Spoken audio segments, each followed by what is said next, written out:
भाई साहब, वसी विरार पालिका चुनाव से पहले ईवीएम मशीन को लेकर विवाद खड़ा हो गया है।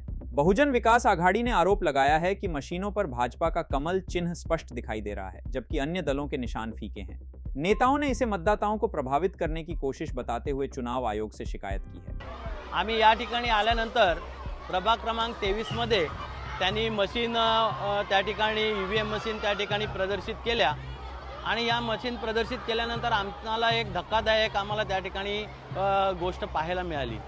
याच्यामध्ये असं दिसून आलं की साधारण ज्या पक्षाच्या सर्व निशाण्या आहेत याच्यामध्ये ठराविक पक्षाची जी निशाणी आहे ती ठळकपणे दाखवण्यात आलेली आहे आणि इतर सर्व पक्षाच्या निशाण्या या पुसटपणे दाखवण्यात आलेल्या आहेत। आणि ह्यामध्ये ज्या वेळेला आम्ही पाहिलं की हे सर्व मतदारांवरती याचा वेगळा परिणाम होण्याच्या दृष्टिकोनातून हे करण्यात आलेलं आहे असं आम्हाला या ठिकाणी भासल्यानंतर आमच्या प्रतिनिधींनी सर्वांनी या ठिकाणी आणि तसेच सर्व पक्षीय जे इतर पक्षाचे पण प्रतिनिधी होते यांनी यामध्ये यांना आयोगाच्या जे अधिकारी होते त्यांना भेटून त्यांच्या ही गोष्ट निदर्शनास आणून दिली।